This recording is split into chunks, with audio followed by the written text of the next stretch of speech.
देव्या कुक्षिरत्नं शब्दजे तव रात्मजं श्रीराजचन्द्र महं वन्दे तत्त्वलोचनदायकं प्रभुतत्त्वलोचनदायकम् अरहन्तो भगवन्त इन्द्र महिता सिद्धाश्च सिद्धिस्थिता आचार्य चिन्नशासनो नतिकरा पूज्या उपाध्यायका श्री सिद्धान्त सुपाठिका मुनिवरा रत्नत्रयाराधका पंचै ते परमेष्टिनं प्रतिदिनं कुर्वन्तु वो मंगलम कुर्वन्तु वो मंगलम केवल करुणामूर्ति छो दीनबंधु दीननाथ पापी परमानाथ छूं ग्रहो प्रभुजी।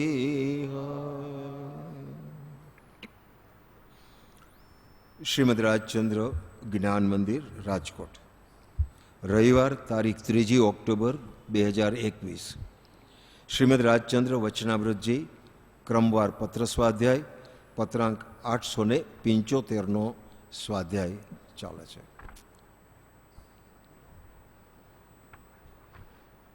પરમ કૃપાળુ મુનિવર્યના ચરણ કમળમાં પરમ ભક્તિથી સવિનય નમસ્કાર પ્રાપ્ત થાય. પત્ર પૂજ્ય શ્રી લલ્લુજી મહારાજને લખાયેલો છે. ઓહો સત્પુરુષના વચનામૃત, મુદ્રા અને સત્સમાગમ સુષુપ્ત ચેતનને જાગૃત કરનાર, પડતી વૃત્તિને સ્થિર રાખનાર, દર્શન માત્રથી પણ નિર્દોષ, અપૂર્વ સ્વભાવને પ્રેરક, સ્વરૂપ પ્રતીતિ, અપ્રમત્ત સંયમ અને પૂર્ણ વિતરાગ, નિર્વિકલ્પ સ્વભાવના કારણભૂત, છેલ્લે અયોગી સ્વભાવ પ્રગટ કરી અનંત અવ્યાબાદ સ્વરૂપમાં સ્થિતિ કરાવનાર ત્રિકાળ જયવંત વર્તો, જયવંત વર્તો. ઓમ શાંતિ શાંતિ શાંતિ. 3 સ્વાધ્યાય પૂરા થયા. આજે 4થો સ્વાધ્યાય છે. પત્ર અદ્ભુત છે. પત્રનું થીમ એટલે શું કહે, હાર્દ. પત્રનું હાર્દ જે છે એ અનાદિકાળથી મિથ્યાત્વમાં રહેલા જીવને એવી કઈ વસ્તુ પ્રાપ્ત થાય તો મિથ્યાત્વમાંથી સંકિત, સંકિતમાંથી શ્રેણી, શ્રેણીમાંથી કેવળ જ્ઞાન, અયોગી સ્વભાવ અને સિદ્ધ દશાને પ્રાપ્ત કરી શકે એવી કઈ 3 ચીજ છે એ આ આખા પત્રનો હાર્દ છે.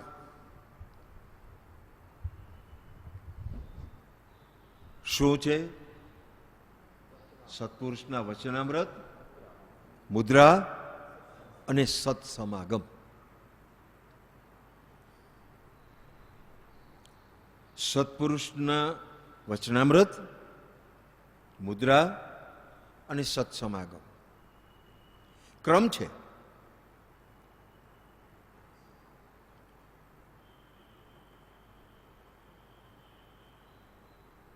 આ જો જીવને પ્રાપ્ત થાય, વચનામૃત સાંભળવામાં, વાંચવામાં, મુદ્રા તેની પ્રત્યેક ચેષ્ટાના હૃદયથી અવલોકન કરવું, મુદ્રા. સત્સમાગમ અદ્ભુત એવા પુણ્યની પ્રાપ્તિ અને સદગુરુનો જોગ પ્રાપ્ત થવો, એની ઓળખાણ થવી અને એની આજ્ઞાનું આરાધન થવું, એવી આંતરિક તૈયારીમાં જે જીવને સત્પુરુષ સદગુરુનો યોગ થાય છે. બે શબ્દ બોલ્યો, સત્પુરુષ અને સદગુરુનો યોગ થાય છે. બે શબ્દ બોલ્યો, કૃપાળુદેવની આજ્ઞાથી બોલ્યો છું. જે સત્પુરુષોએ સદગુરુની ભક્તિ નિરૂપણ કરી છે તે ભક્તિ માત્ર શિષ્યના કલ્યાણને અર્થે કહી છે કે જે ભક્તિને પ્રાપ્ત થવાથી સદગુરુના આત્માની ચેષ્ટાને વિશે વૃત્તિ રહે, અપૂર્વ ગુણ દ્રષ્ટિગોચર થઈ, અન્ય સ્વચ્છંદ મટે અને સહેજે આત્મબોધ થાય, આવી અંતરમાં ક્રિયા થાય, એ સદગુરુનો જોગ મળે અને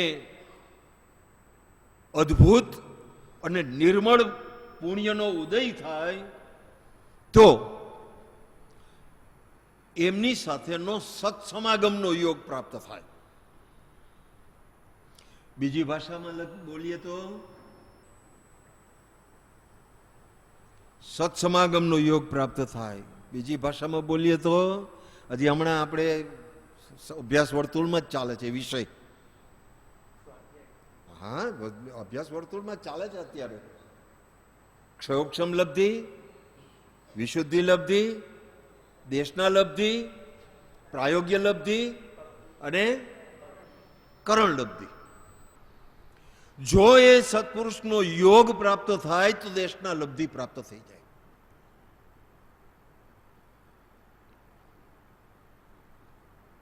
વચનામૃત સાંભળીએ, એક ક્ષયોક્ષમ લબ્ધિ છે.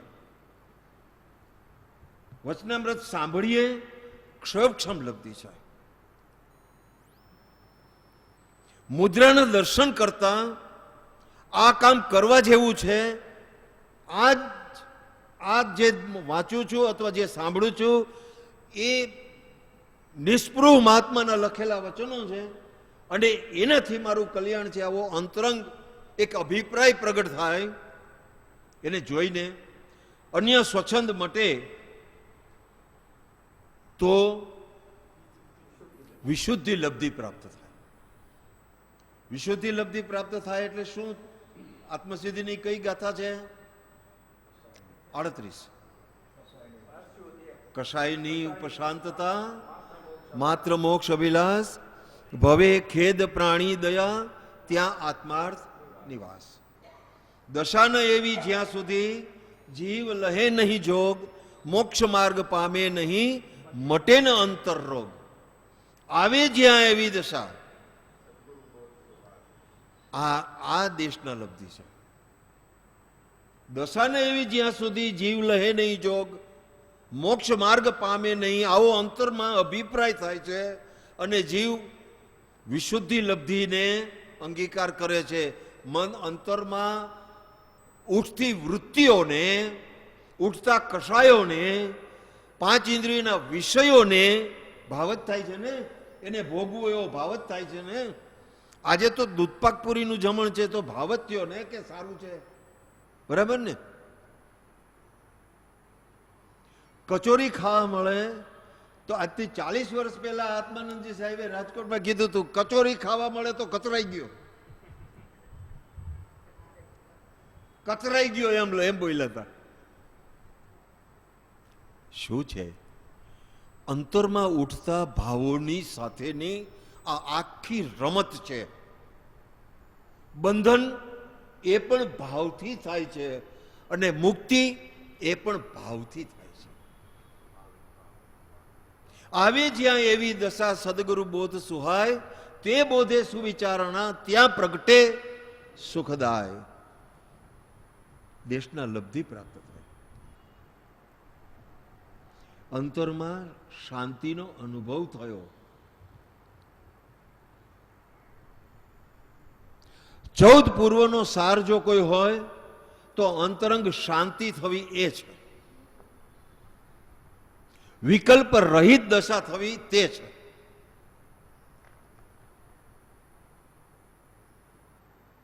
તે બોધે સુવિચારણા, ત્યાં પ્રગટે સુખદાય. જ્યાં પ્રગટે સુવિચારણા, ત્યાં પ્રગટે નિજ જ્ઞાન. પ્રાયોગ્ય લબ્ધિ કરી, ત્યાં પ્રગટે નિજ જ્ઞાન. નિજ જ્ઞાનના ચરણની અંદરમાં કરણ લબ્ધિ આવી ગઈ. પાવે પોતાનું નિજ પદ. જે જ્ઞાને ક્ષય મોહ થઈ, પામે પદ નિર્વાણ.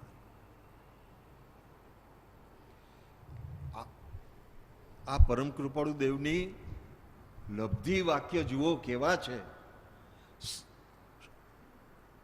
પોતે લખે છે, એક શ્લોક વાંચતા હજારો શાસ્ત્રોની અંદરમાં અમારો ઉપયોગ ફરી વળી ભાન થઈ આવે છે. પોતે લખે છે હજારો શાસ્ત્રોમાં.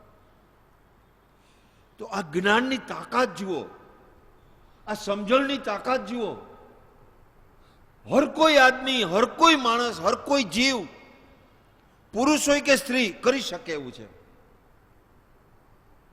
સ્ત્રી તો આ બહારનું શરીર મળ્યું છે, પુરુષે બહારનું શરીર મળ્યું છે. આમણે આવા કલરનો જભો પહેર્યો છે અને આમણે ચોકડાવાળો બુસ્કોટ પહેર્યો છે. આ બેયને જોઈને મને રાગ અને દ્વેષ થવા જોઈએ? ન થવા જોઈએ ને. તો સ્ત્રીને જોઈને રાગ અને દ્વેષ ના થવા જોઈએ, પુરુષને જોઈને રાગ દ્વેષ ના થવા જોઈએ. The same thing. આ તો બહારનો બુસ્કોટ છે, આ તમારો બહારનો બુસ્કોટ છે, આ અંદરનો બુસ્કોટ છે. ચિત્તની વૃત્તિ શાંત રહેવી જોઈએ. આ આખો માર્ગનો ક્રમમાં મુખ્ય આધાર અહીંયા છે. તો શું થાય છે? આ 3 નિમિત્ત રૂપ છે. 3 શું છે? વચનામૃત, મુદ્રા અને સત્સમાગમ. અવલંબન રૂપ પણ બાહ્ય નિમિત્ત છે. ઉપાદાને શું કરવાનું? ઉપાદાને જે પ્રમાણે વચનામૃતમાં વાંચ્યું હોય, આમ પરમ શાંત મુદ્રાના દર્શન થતા હોય અને સત્સમાગમની અંદરમાં બોધનો પ્રવાહ ધોધ રૂપે વહેતો હોય, એ ધોધની અંદરમાં પોતે નાહી લેવાનું. એ બોધની અંદરમાં પોતે નાહી લેવાનું અને અંતરની વૃત્તિ, ઉપયોગની રમણતા એ બોધની સાથે સાથે સાથે સાથે આમ ચાલતા ચાલતા ચાલતા ચાલતા જે લક્ષ્ય બંધાવે એ લક્ષ્યની અંદરમાં ઉપયોગ જોડાઈ જવો જોઈએ.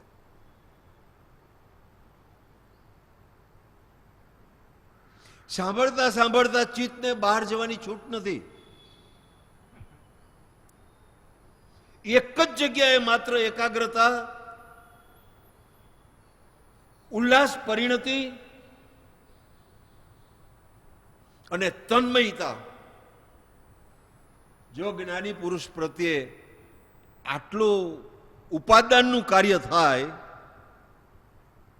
તો સુષુપ્ત ચેતન જાગૃત થઈ જાય. અનાદિકાળના મોહ નિદ્રાની અંદરમાં પડેલો આ જીવ સુષુપ્ત છે.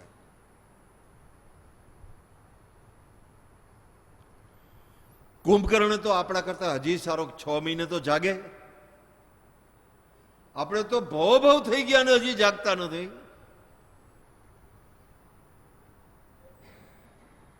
એક અપેક્ષાએ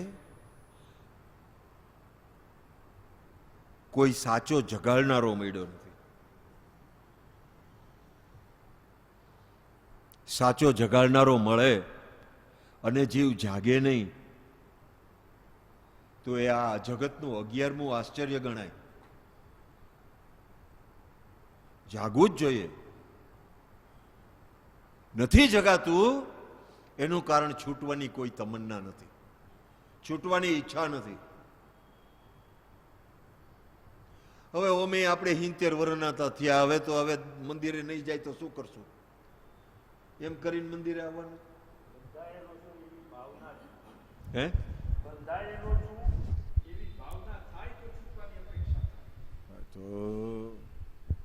તો બંધાયેલો નથી એવું લાગે છે ને? હા, એમ થાય. એવાય પત્રો લખ્યા છે પણ વચનામૃતનો અભ્યાસ નથી પ્રભુ. બંધાયેલાને છોડવો, આવો એક વચનામૃત છે. બંધાયેલો છો તું છોડ, એને છૂટો કર.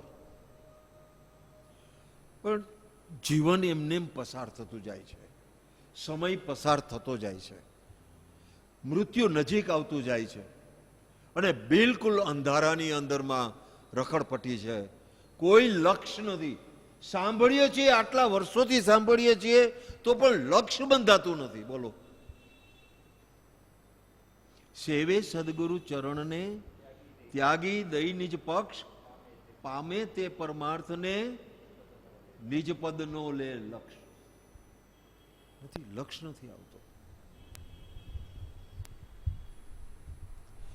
જો એક વખત સુષુપ્ત ચેતન આપણું, નિંદ્રામાં પડેલું ચેતન,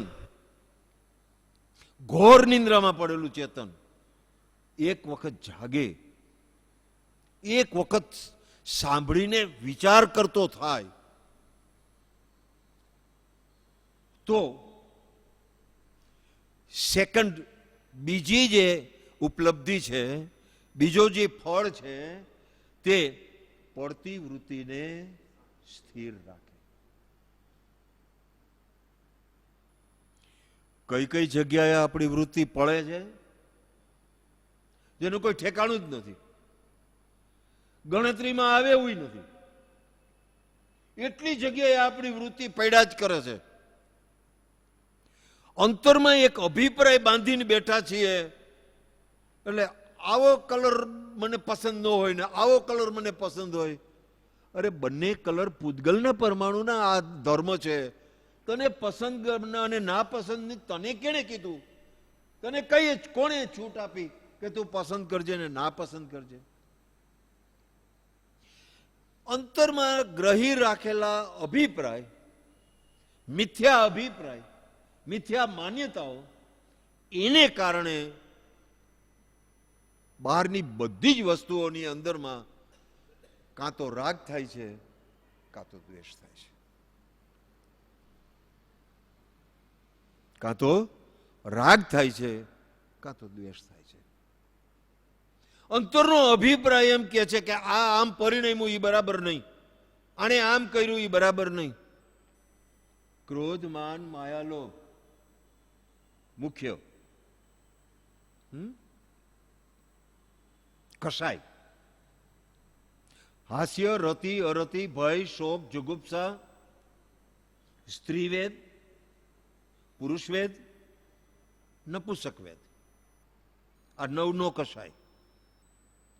એની અંદરમાં ગમતામાં રાગ, અણગમતામાં દ્વેષ છે. આવું બને છે. ક્રોધ અને માન એ દ્વેષના પરિણામ છે.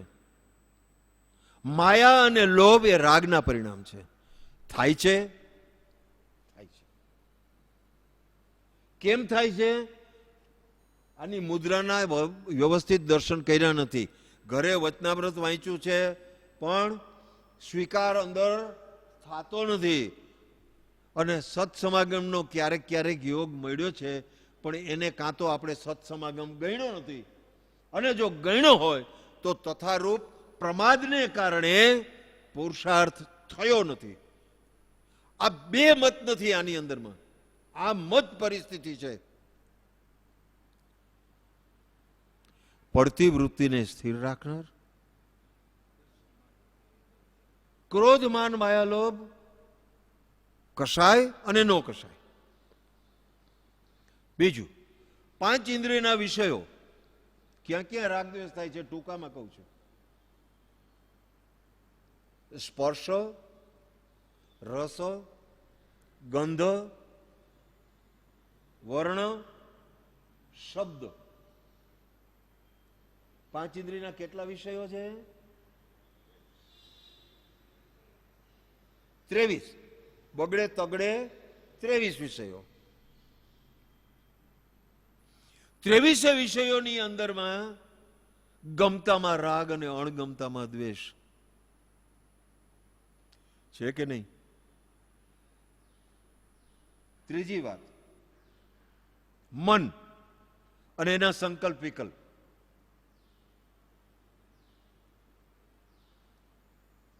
મનમાં વિચાર કરે, મનમાં એનું સમાધાન લે, મનમાં એનો છેદ ઉડાડે. શું આ કઈ દશા છે? તમે વિચાર તો કરો. તમે બેઠા બેઠા મનની અંદરમાં જ વિચાર કરો છો, પરિણામ શું આવ્યું? તમે બહાર ક્રિયામાં વાતને મૂકો તો કામ થાય. યોગ એ ત્રણેય યોગથી એકત્વથી કામ કરવું પડે. ત્રણેય યોગ એકત્વથી વર્તે આજ્ઞાધાર, મન, વચન અને કાયા. મન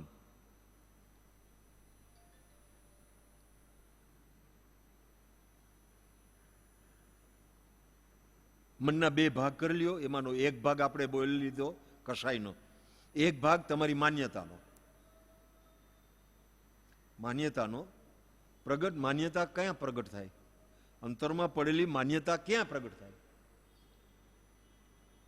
મનમાં જ પ્રગટ થાય પહેલા, પછી વચનમાં આવે. બાકી તો મનમાં જ પ્રગટ થાય છે ને. જેને શાસ્ત્રીય પરિભાષામાં દર્શન મોહ કહેવાય. દર્શન મોહ કહેવાય, મોહનો પ્રકાર છે.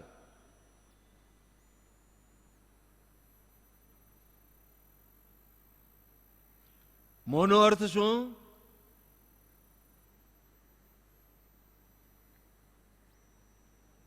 મોહ કેને કહેવાય? બોલો.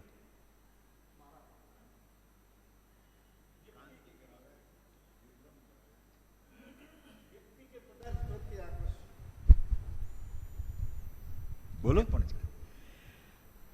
વસ્તુ વ્યક્તિને પદાર્થ પ્રત્યે આસક્તિનો ભાવ થાય. વસ્તુ વ્યક્તિને પરિસ્થિતિ એના પ્રત્યે આસક્તિનો ભાવ થાય. એના પ્રત્યે આસક્તિ થાય. આસક્તિ એક એ આસક્તિ છે, એનું પરિણામ છે. પણ મોહ એટલે શું આપણે એ પૂછીએ છીએ. મોહ એટલે મોહ એટલે અજ્ઞાન. વસ્તુને જેવી છે તેવી ન સ્વીકારવા દેવું, એનું નામ મોહ. બીજું, જીવને ગાંડો બનાવે એનું નામ મોહ. આત્માનંદજી સાહેબે આ વાત કરી છે. હા, મેં બેઠા છે એટલે કહું છું. જીવને ગાંડો બનાવે એનું નામ મોહ. ભ્રાંતિમાં મૂકે એનું નામ મોહ. વસ્તુનું સ્વરૂપ, વસ્તુ જેમ છે તેમ સ્વીકારવા ન દે એનું નામ મોહ. પછી એના 2 પરિણામ, કે એક અંતરમાં એવી માન્યતા બંધાય અને એક પ્રગટ ક્રોધમાન માયા રોપ એટલે ચારિત્ર મોહ રૂપે પ્રગટ થાય. આ મોહ છે. પેટા વિભાગમાં ટોટલ કેટલા થયા? મોહના કેટલા પ્રકાર? દર્શન મોહના 3, બરાબર. અને કસાઈના કેટલા પ્રકાર? 25. ક્રોધમાન માયાલોભના 4, એને ગુણ્યા 4. અનંતાનુબંધી, અપ્રત્યાખ્યાની, પ્રત્યાખ્યાનીને સંજોલન, ચોકે ચોકે 16 અને 9 નો કસાય 25. 25 વત્તા 3 કેટલા થયા? 28 પ્રકાર છે મોહના. આ 28 પ્રકારની અંદરમાં આ જીવ એવો ગૂંચવાઈ ગયો કે ન તો એ પોતાની જાતે બહાર નીકળી શકે છે, ન તો કોઈને છોડાવી શકે છે. કારણ એને છૂટવું નથી, એને મજા આવે છે. કરોડિયો પોતાની ઝાડમાં બેઠો છે, એને કોઈ છોડાવે તો એને ગમતું નથી, અને પડે તો ફરીથી પાછો ઝાડ બાંધે છે. સત્સંગ સાંભળે છે, ઘરે જઈને પાછો ઝાડ બાંધે છે.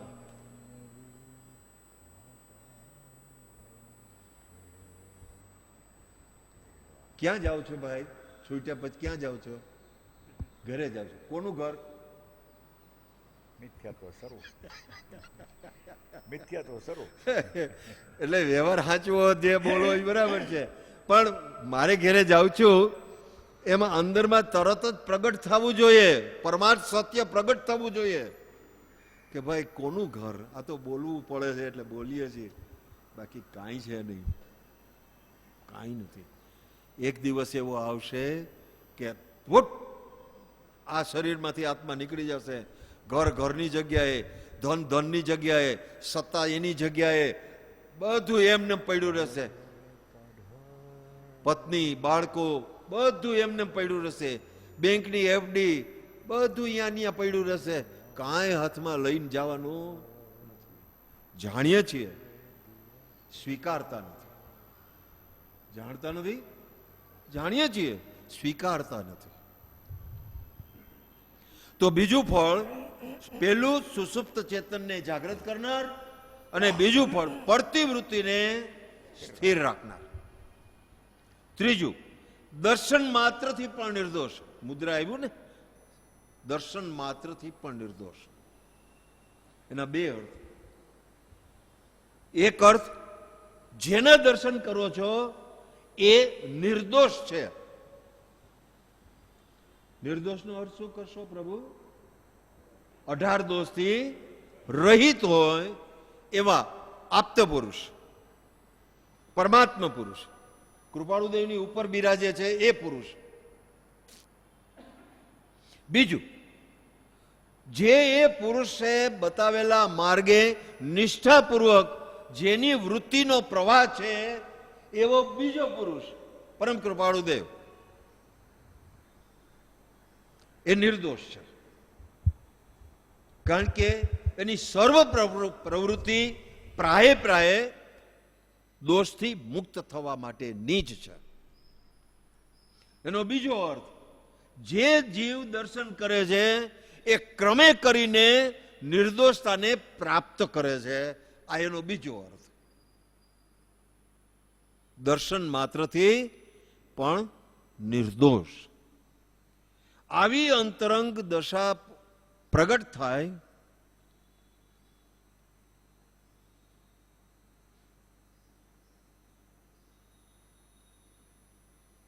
ત્યારે ચોથો ક્રમમાં અપૂર્વ સ્વભાવને પ્રેરક, અંદર એવી પ્રેરણા થાય, અંદર એવો ભાવ જાગે કે અનાદિકાળથી થોડુંક હારે હારે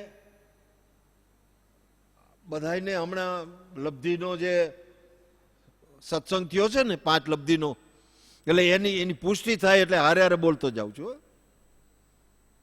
અત્યારે હમણાં અભ્યાસ વર્તુળમાં 5 લબ્ધિની વાત ચાલે છે, એટલે પૂરી કરી અત્યારે તો અમે. અપૂર્વ સ્વભાવને પ્રેરક, અનાદિકાળથી યથા પ્રવૃત્તિકરણ તો કર્યું જ છે.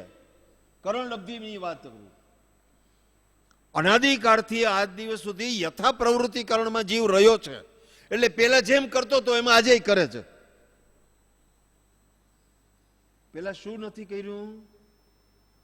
અબ ક્યો નહીં વિચારત હે મન સે, કછુ ઓર રહાવું ન સાધન સે, બિન સદગુરુ કોઈ ન ભેદ લહે, મુખ આગ લહે, કહ બાત કહે. પેલા શું નથી કર્યું?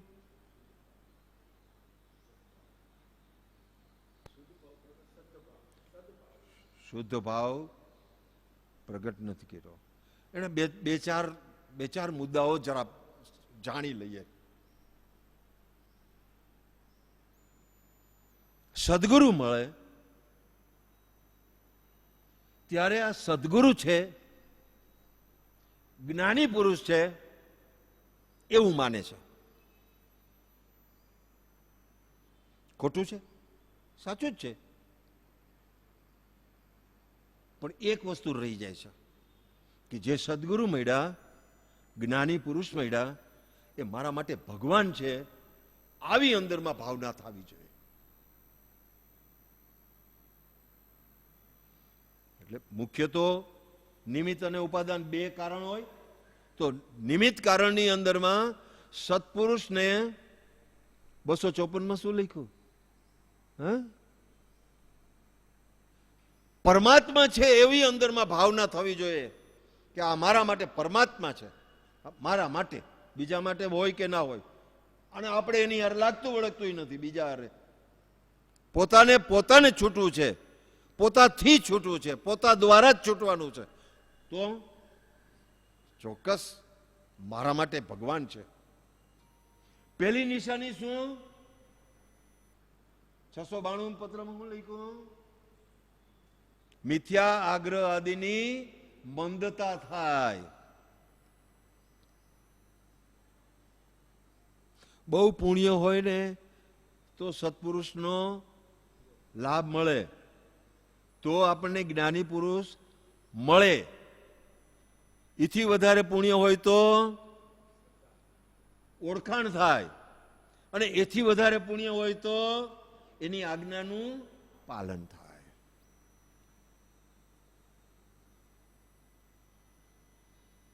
અપૂર્વ કરણની અંદરમાં યથા પ્રવૃત્તિ કરણથી આગળ જમ્પ મારીને હવે જે અનાદિકાળથી નથી કર્યું એ કાર્ય આજે કરવું છે, આવો અંતરમાં પહેલા ભાવ પ્રગટ થાય. તો જે દેશના લબ્ધિ સાંભળી છે, જે સિદ્ધાંત બોધ સાંભળ્યો છે, જે આત્મા અને અનાત્માની ઓળખાણ થઈ છે, એ ઓળખાણ મુજબ અંતરમાં અંતર્મુખ થઈ અને પોતે તપાસે કે ખરેખર આત્મા વિશે મેં જે જાણ્યું છે એવો હું મને જોઈ શકું છું, મને દેખાય છે, મારા જ્ઞાનમાં એ વસ્તુ આવે છે, તો કામનું છે. નહીં તો બુદ્ધિના લેવલે બધું જ જાણીએ છીએ. શું નથી જાણતા? બધું જણાય છે, બધી ખબર છે, પણ નહીં, હૃદયથી કાર્ય નથી થતું,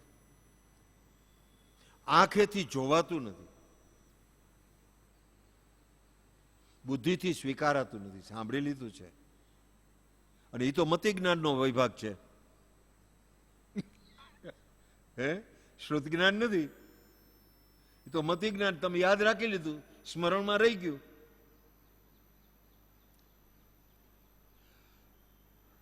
તો અંતરના ભાવ પરિણામ એવા બનાવો કે જેથી કરીને સત્સંગ થયો હોય,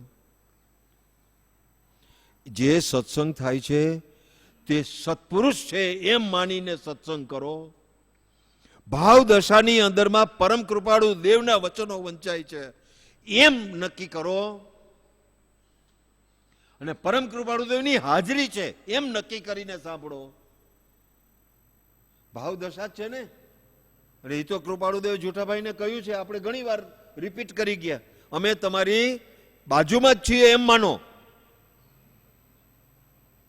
તો કોઈ પણ વ્યક્તિ આપણી બાજુમાં ન હોય છતાં માની અને એ ભાવ દશાનું આપણે કંઈક પરિણામ સારું આવતું હોય તો મનાય કે ન મનાય? માનવું જોઈએ. ભાવ દશામાં તો મહાવિદેહમાં પરમ કૃપાળુ દેવને દર્શન થાય. મહાવિદેહમાં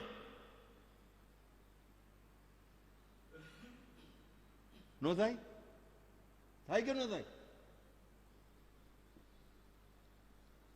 ભાવ તમારા કરો, ભાવથી તમે ગમે ત્યાં પહોંચશો.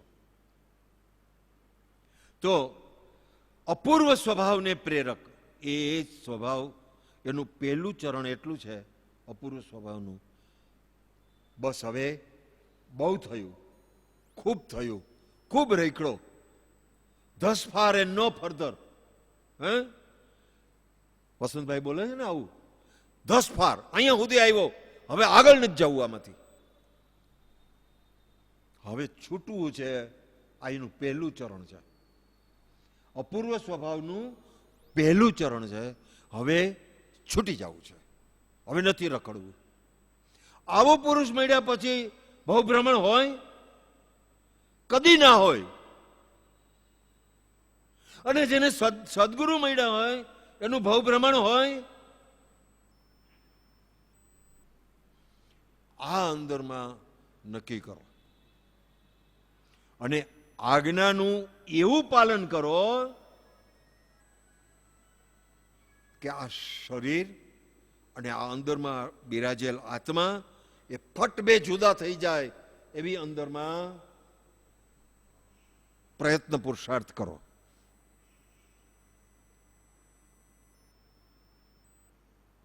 અપૂર્વ સ્વભાવને પ્રેરક આ સામાન્ય સમજણ. અપૂર્વકરણમાં બીજી સમજણ શું? અપૂર્વકરણમાં ભાવ અપૂર્વ થાય છે એ જ છે કે બીજું કઈ છે? પહેલા એવા ભાવ કદી કર્યા નહોતા, એવા ભાવ અત્યારે થઈ રહ્યા છે. શુદ્ધને તરત જ મૂકી દો, થોડાક પ્રોસેસમાં જાઓ એટલે તો ખબર પડે કે અત્યારે હવે કેવા ભાવ કરવા છે અને અલ્ટિમેટલી શુદ્ધ ભાવની અંદરમાં સ્થિર થઈ જવું છે. એ શુદ્ધ ભાવની અંદરમાં સ્થિર અપૂર્વકરણ પછીની અનિવૃત્તિકરણ છે ને ત્યાં ઊભું થશે. એવા શુદ્ધ ભાવની અંદરમાં સ્થિરતા આવશે કે આપણે જે ગણતરી મૂક્યું ને કે એકાંત નિર્જરા થાય છે, એ બધું કંઈ ખબર જ નહીં પડે, મેળાએ થશે અંદર. એ અંદર આત્માની અંદરમાં કર્મની એકાંત નિર્જરા આપણી દ્રષ્ટિનો વિષય નથી, પણ એની મેળાએ થાય છે. આવું જ્યારે થાય ત્યારે પહેલા આત્માના શુભાશુભ ભાવને વિચારણાની અંદરમાં લો. વિચારણામાં લેતા આત્મકલ્યાણને સાધક છે કે બાધક એવા એના નિર્ણય ઉપર આવો, એના બે ભાગ પાડો. જે ભાવ બાધક છે એ ભાવ તરફથી ઉપયોગને ફેરવી નાખો અને શુભાશુભ ભાવમાંથી છૂટીને અંતરંગ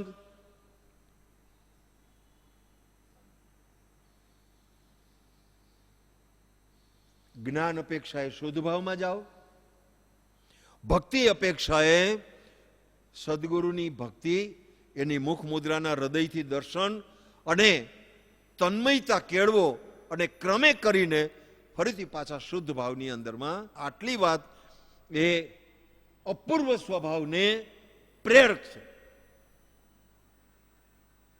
પછી સ્વરૂપ પ્રતીતિ ચોથું ગુણ સ્થાનક છે. સ્વરૂપ પ્રતીતિ શું નામ છે આખું ચોથા ગુણ સ્થાનકનું?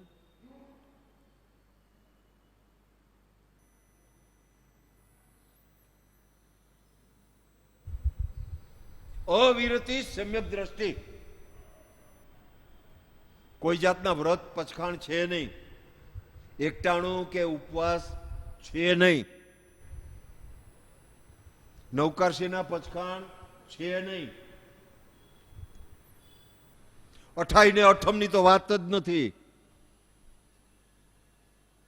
છતાં સંકિત થાય છે, છતાં સંકિત થાય છે. અવિરતિ સમ્યક દર્શન. સ્વરૂપ પ્રતીતિ, અંતરંગ અનિવૃત્તિકરણની અંદરમાં અપૂર્વ અને ઉલ્લાસપૂર્વકના ભાવની રમણતા કરતા કરતા શુદ્ધતાની અંદરમાં પોતાના અનેક ગુણો એ અનેક ગુણોનો અંશે પરિચય થાય છે, જ્ઞાનમાં દેખાય છે. એટલે જ્ઞાનવાળાએ શું વિચારવાનું? શું દેખાય છે? પહેલા પર્યાય દેખાય છે. કયા ગુણની પર્યાય દેખાય છે?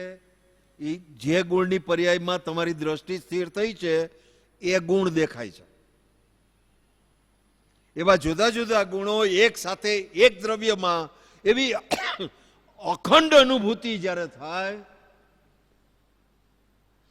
સમગ્ર આત્મ તત્વની અખંડ અનુભૂતિ જ્યારે થાય ત્યારે સ્વરૂપ પ્રતીતિ થાય છે, સમ્યક દર્શન થાય છે, આત્મ અનુભવ થાય છે. ત્યારે શું બને છે? બિલકુલ પોતાના દેહથી પોતાનો જ્ઞાયક સ્વભાવી આત્મા બિલકુલ જુદો છે એવો બે ફાટ અનુભવ થાય છે, જેવો સૌભાગભાઈ થયો. પર્વતની બે ફાટની જેમ આ દેહ ને આત્મા જુદા ભાસે છે. પછી આપ કહો તે ખરું, નિર્ણય પોતે નથી લેતા, ગુરુની પાસે લેવડાવે છે. આનંદ શ્રાવકને અવધિ જ્ઞાન આટલું બધું થયું કે નહીં, ગૌતમ જો ઉપયોગ મૂકે તો એને ખબર પડે એમાંથી, છતાં પોતે નિર્ણય નથી લેતા, ભગવાન મહાવીર પાસે નિર્ણય લેવડાવે છે. આ એક પરિપાટી છે, આ આમ જ છે. તમને બધી ખબર હોય છતાં એમ કહો કે આપ કહો તે ખરું. નિશંક થઈ જાઓ, બિલકુલ તમે કહો એ બરાબર છે. તમારા અભિપ્રાયને વચ્ચે લાવવો નહીં, તમારી મેળાએ કોઈ કાર્ય કરવું નહીં. અઘરું છે, અઘરું છે. ઉપદેશ છાયામાં પ્રભુ લખે છે કે મુમુક્ષુના શ્વાસોશ્વાસ સિવાયની કોઈ પણ ક્રિયા સદગુરુ આજ્ઞા વગર થાય નહીં. લખે છે આવું છે. સ્વરૂપ પ્રતીતિ, બે ફાટ જુદો થઈ જાય. બીજું કૃપાળુ દેવે આમાં લખ્યું છે, સર્વ ગુણાંશ તે સમ્યક્ત્વ.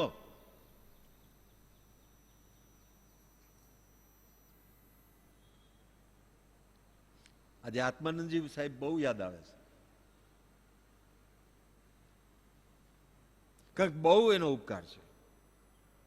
આપણું કુમળું છોડ જે છે ને હજી પ્રગટ થયું અહીંયા આવ્યા ત્યારે, અને પછી એની જે રક્ષા થઈ છે ને એ એમના વચનોને કારણે થઈ છે.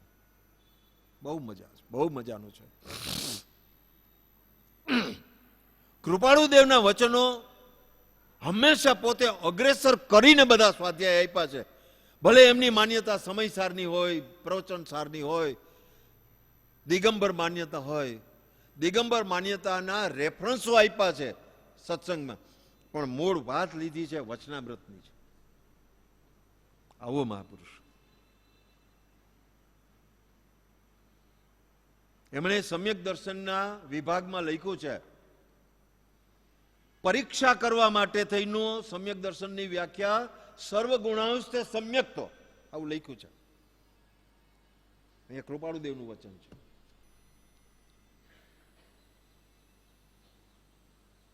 સ્વરૂપ પ્રતીતિ,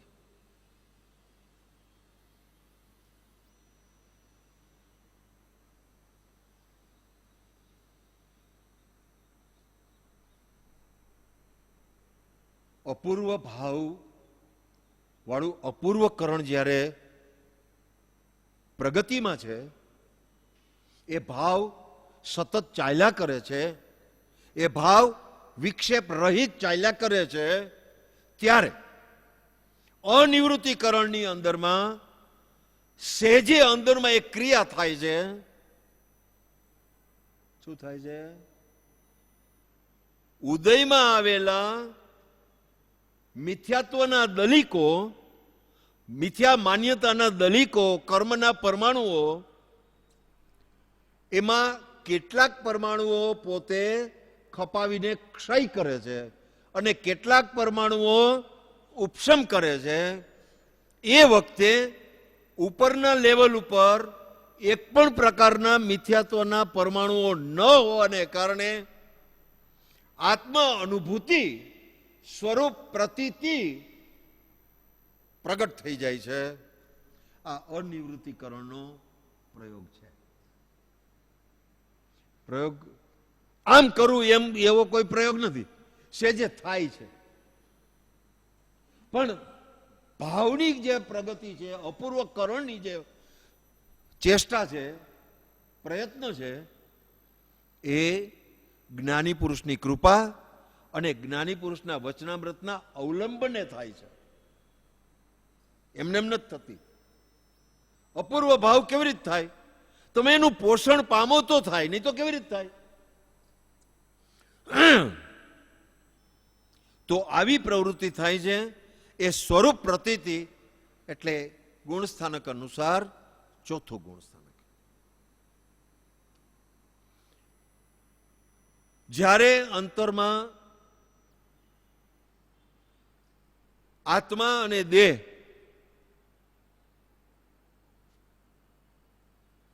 એવો અનુભવનો પ્રકાશ ઉલ્લાસિત થયો, જળથી ઉદાસી તેને આત્મવૃત્તિ થાય છે. કાયાની વિસારી માયા સ્વરૂપે સમાયા એવા નિર્ગ્રંથનો પંથ ભવ અંતનો ઉપાય છે. ભવંત કરવો છે ને. અંતરમાં સ્વરૂપ પ્રતીતિ થયા પછી સુખ કઈ જગ્યાએ છે એનો પાકો નિર્ણય થઈ જાય છે. શાંતિ કઈ જગ્યાએ છે એનો પાકો નિર્ણય થઈ જાય છે. જ્યાં સુખ ગોતતો તો ત્યાં સુખ નથી એવો પાકો નિર્ણય થઈ જાય છે. એટલે બહિર્મુખ દશા છૂટીને અંતર્મુખ દશા, કે જ્યાં ખરેખર સુખ છે, જ્યાં ખરેખર શાંતિ છે, ત્યાં આત્મા પ્રેરાય છે, લાવવો પડે છે, પ્રેરાય છે અને સ્થિર થતો જાય છે. આમ જ્યારે બને છે ત્યારે પાંચમું ગુણસ્થાનક દેશ વિરતિ નામનું પ્રગટ થાય છે. વસ્તુઓ થોડી થોડી કાં તો છૂટતી જાય છે અથવા તો પોતે પણ છોડતો જાય છે. હજી ગમતી હોય તોય છોડી દઈએ, નહીં હવે આમાં રમવા જેવું નથી. શું રાચીએ ત્યાં ક્ષણનો પ્રસંગ, આવી અંતર ભાવના થાય છે. બરાબર ને? શું રાચીએ ત્યાં ક્ષણનો પ્રસંગ, ભાવના બોધમાં લખે છે. નથી ગમતું, નથી જોતું, નથી મજા આવતી. જૂઠાભાઈ અંબાલાલબેન શું કીધું? કાં પ્રતિબંધ કરો છો? જાવું છે ક્યાં? લગ્નમાં. અંબાલાલભાઈ અમદાવાદ લગ્ન પ્રસંગે આવ્યા છે, એટલે લગ્નનો ટાઈમ થયો એટલે કે ચાલો હવે. એટલે જૂઠાભાઈ શું બોલ્યા? કાં પ્રતિબંધ કરો છો? અંબાલાલભાઈ તો બહુ તીક્ષ્ણ બુદ્ધિ વાળા હતા અને તરત એને ક્લિક થયું કે અહીંયા જવામાં પ્રતિબંધ વિચારે છે, આ માણસની વૃત્તિ કંઈક જુદી જ છે. એ વૃત્તિ કેને કારણે થઈ? એ પરમ કૃપાળુદેવના પત્રોને કારણે થઈ. ત્યારે હાથ જોડીને પત્રોની પ્રત માગી અને લીધી. અને ત્યારથી લગ્ન પ્રસંગે ગયા ત્યારથી ફળ શું લેતા આવ્યા? કૃપાળુદેવના મેળાપનું ફળ લઈ આવ્યા. ક્યાં ગવાના હતા? ક્યાં ગયા હતા? લગ્ન પ્રસંગે ગયા હતા. ફળ શું લઈ આવ્યા? કર્મ બંધ નહીં, મુક્તિનું ફળ લઈ આવ્યા. આવું થવું જોઈએ. આપણે પણ લગ્ન પ્રસંગે જાય છે, આપણે શું લઈ આવીએ છીએ?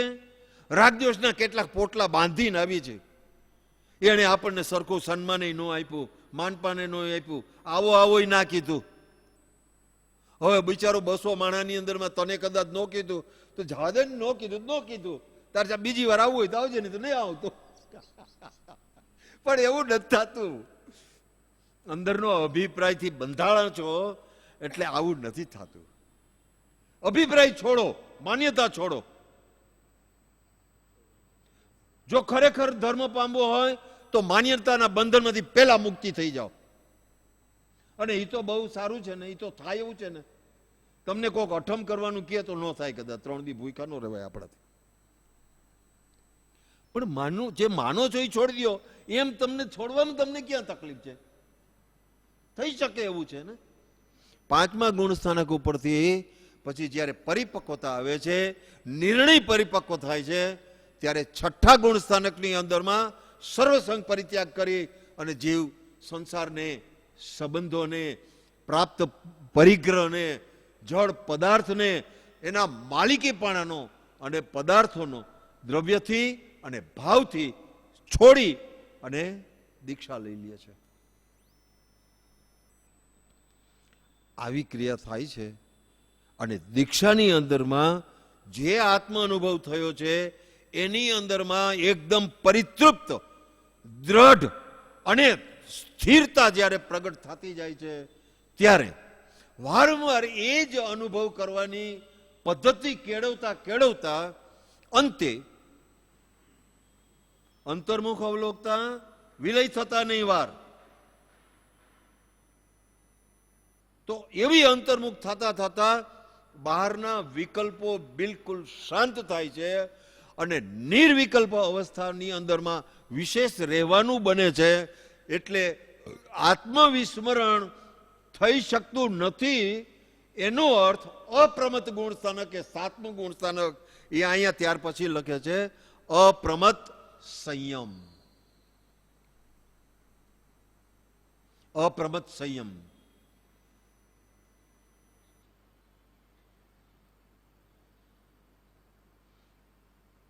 આત્મ અનુભવ વિસરાતો નથી, ભૂલાતો નથી. થોડો ટાઈમ મળે તો પણ અંદરમાં ડૂબકી મારી દે, થોડોક ટાઈમ મળે ડૂબકી મારી દે. મુનિપણાની અંદરમાં પરમ કૃપાળુ આત્મસિદ્ધિમાં મુનિ કોને કીધા? આત્મજ્ઞાન ત્યાં મુનિપણું, તે સાચા ગુરુ હોય. બાકી કુળગુરુ કલ્પના આત્માર્થી નહીં જોઈ. આત્માર્થી એ નથી એવું કીધું, સામાન્ય આત્માર્થી.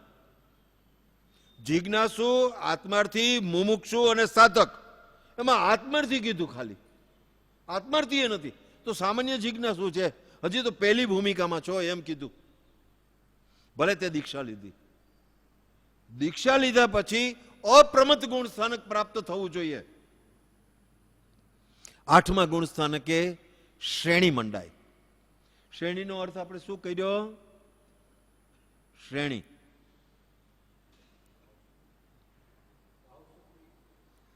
ભાવ શુદ્ધિનો એક ધારો પ્રવાહ, અનઇન્ટરપ્ટેડ એટલે કે વિક્ષેપ રહિત તમારો એક પ્રવાહ ચાલે, એને શ્રેણી કહેવાય. વૃત્તિઓને શાંત કરતા જાય, ઉપશમ કરતા જાય તો ઉપશમની શ્રેણી આવે. વૃત્તિઓને પહેલેથી જ ક્ષય કરવાની આવડત હોય અને એ રીતે વૃત્તિઓ ક્ષય કરવાની પદ્ધતિથી આત્મ સ્વરૂપ ચાલતું હોય તો ક્ષપક શ્રેણી માંડે. આઠમા ગુણ સ્થાનકથી શ્રેણી માંડતો માંડતો જીવ નવમા ગુણ સ્થાનકે, દસમા ગુણ સ્થાનકે સર્વ કષાયોનો નાશ કરે. નો થઈ શકે કારણ કે ઉપશમ શ્રેણી હોય તો 11મે ગુણ સ્થાનકે લોભનો નાશ થાય, અને જો ક્ષાયિક હોય તો 10મે ગુણ સ્થાનકે થઈ જાય. એમ આગળ વધતો આખી ક્રિયા અંતર્મુહૂર્તની છે, માત્ર 48 મિનિટની અંદરની ક્રિયા છે. સાતમું આવ્યા પછી આઠમે શ્રેણી માંડે ત્યારે આઠમું, નવમું, 10મું, પછી ઉપશમ ના હોય તો સીધું 12મું. 12મા ગુણ સ્થાનકની શું પરિસ્થિતિ? 12મા ગુણ સ્થાનક ક્ષીણમોહ ગુણ સ્થાન. જો ક્ષીણમોહ ગુણ સ્થાન, એમ પરાજય કરીને ચારિત્ર મોહનો આવું ત્યાં જ્યાં કરણ અપૂર્વ ભાવજો. શ્રેણી ક્ષપકતણી કરીને આ રૂટતા અનન્ય ચિંતન અતિશય શુદ્ધ સ્વભાવજો. આ સ્વભાવ થાય 12મા ગુણ સ્થાનકે બિલકુલ 12મું ગુણ સ્થાન ક્ષીણ મોહ થઈ જાય. મોહ ક્ષીણ થાય એટલે અંતર્મુહૂર્તની અંદરમાં જ્ઞાનાવરણીય, દર્શનાવરણીય અને અંતરાય, આ ત્રણેય ઘાતી કર્મો એક સાથે નાશ થાય અને પછીની દશા કઈ આવે? પૂર્ણ વિતરાગ. પૂર્ણ વિતરાગ, ભગવાન થઈ ગયો. 13મું ગુણ સ્થાનક નિર્વિકલ્પ સ્વભાવના કારણભૂત. કોણ કારણભૂત છે? કોણ? સત્પુરુષના વચનામૃત, મુદ્રા, સત્સમાગમ. નિર્વિકલ્પ સ્વભાવના કારણભૂત. નિર્વિકલ્પનો અર્થ શું કરશો? આખા જગતની જોવાની દ્રષ્ટિ માત્ર સાક્ષી તરીકેની ઉત્પન્ન થઈ ગઈ. આવી દ્રષ્ટિ જેને પ્રાપ્ત થઈ એવા નિર્વિકલ્પ સ્વભાવના કારણભૂત છેલ્લે 13મા ગુણ સ્થાનકે અઘાતી કર્મ કયા કયા? આયુષ્ય, નામ, ગોત્ર અને વેદ નિયમ. 4 પૂરા થાય, નો થાય તો સમુદ્ઘાત થાય, પણ નહીં તો લગભગ પૂરા થઈ જાય. અને જો પૂરા થઈ જાય તો પછી આગળ દેહ ત્યાગ થાય, અને દેહ ત્યાગથી માંડી અને શીલા ઉપર પહોંચે ત્યાં સુધીનો જે સમય કેટલો? 6 અશ્વસ્વર જેટલો. એટલો સમય અયોગી ગુણ સ્થાનકમાં રહી છેલ્લે અયોગી સ્વભાવ પ્રગટ કરી છેલ્લે શીલામાં અનંત અવ્યાબાદ સ્વરૂપમાં સ્થિતિ કરાવનાર એવા ત્રિકાળ જયવંત વર્તો. આ સત્પુરુષ, એના વચનો, એની મુદ્રા અને એનો આ સત્સમાગમ મિથ્યાત્વ મોહનીયની અંદરમાં પડેલો સંસારી જીવ એ ક્રમે કરીને એમની કૃપાથી અને અંતરમાં તથારૂપ પરિણમનથી આગળ વધતો વધતો વધતો વધતો સ્વરૂપ પ્રતીતિ કરે. પછી અપ્રમત 7મું ગુણ સ્થાનક લીએ, છેવટે પૂર્ણ વિતરાગતા પ્રાપ્ત કરે અને નિર્વિકલ્પ સ્વભાવનો પ્રગટ કરી અયોગી સ્વભાવ પ્રગટ કરે. અહીંયા સુધીની યાત્રાનું મૂળ કારણ એ સત્પુરુષના વચનામૃત, મુદ્રા અને સત્સમાગમ છે. આનો યોગ આપણને બધાને મળ્યો છે. આપણને વચનામૃત મળ્યા છે, આપણને એની મુદ્રા મળી છે. સુખલાલભાઈનો ઉપકાર કહેવાય, વિરમગામ વાળા, કે જેણે આપણને વિરમગામની અંદર કૃપાળુદેવને કીધું કે અમારા જેવા પામર મનુષ્યોને અવલંબન શું? ત્યારે આ બે ફોટા પડાવ્યા. પોતે બેસી નહોતા શકતા, અહીંયા બેઠા હતા, પાછળમાં વાંસળો રાખ્યો હતો અને સ્થિર થયા. આવો વાંસળો રાખીને ફોટા પડાવ્યા. તો મુદ્રા પણ આપણી સાથે છે અને સત્સમાગમનો યોગ પણ છે. જરૂર શું છે હવે? બાકી પોતાને કામ કરવાની જરૂર છે. એ પણ બતાવ્યું. એ મુદ્રા પડાવી ને ત્યારે અંતર સ્થિતિ શું હતી એ પણ બતાવ્યું. કે જેવી પાર્શનાથ ભગવાનની રાગદ્વેષ રહિતની સ્થિતિ હતી સ્વરૂપસ્થ થયા ત્યારે, એવી સ્થિતિમાં અમે આ ફોટા આપીએ છીએ. શું કહે છે? કૃપાળુદેવની અંતરસ્થિતિ કેવી હતી એ બતાવ્યું છે. જે પાર્શનાથ પ્રભુની જે રીતની અંતરસ્થિતિ હતી એ રીતની એની હતી. બરાબર, એ ભગવાન જ છે. પણ પછી એ પાર્શનાથ ભગુ એ હરખા હોય, મહાવીર સ્વામી હરખા હોય, આદિનાથે હરખા હોય, આપણે કૃપાળુદેવે હરખા હોય. ભગવાન છે. એ તો હમણાં આપણે વાત કરી કે તમે ભગવાન તરીકે જોતા નથી. તમે એટલે આઈ એમ સોરી, તમે એટલે તમે બધા નહીં, પણ જે જીવનો હજી કામ પૂરું નથી થયું એ સદગુરુને ભગવાન તરીકે જોઈ શકતા નથી. જ્ઞાની છે, આટલું જુએ છે, બહુમાન પણ કરે છે. બહુમાન છે એનો કોઈ વિરોધ નથી કરતા, પણ જે ઉત્કૃષ્ટ દશા જોઈએ એ દશા આવતી નથી. આ પ્રોબ્લેમ છે. એટલે પોતાને હવે માત્ર છૂટવા સિવાય આત્મસિદ્ધિમાં શું કીધું? માત્ર મોક્ષ વિલાસ. આ એક જ કાર્ય કરવા જેવું છે. આટલું જો કાર્ય થાય તો અવશ્ય, બે મત નથી એની અંદરમાં, છૂટી જવાય. એ અપેક્ષાએ સમ્યક દર્શન સહેલું છે. જો રોકાણું હોય તો આપણી પ્રમાદ દશાને કારણે રોકાણું છે. વિશેષ અવસરે વિચારશું. ઓમ શાંતિ શાંતિ.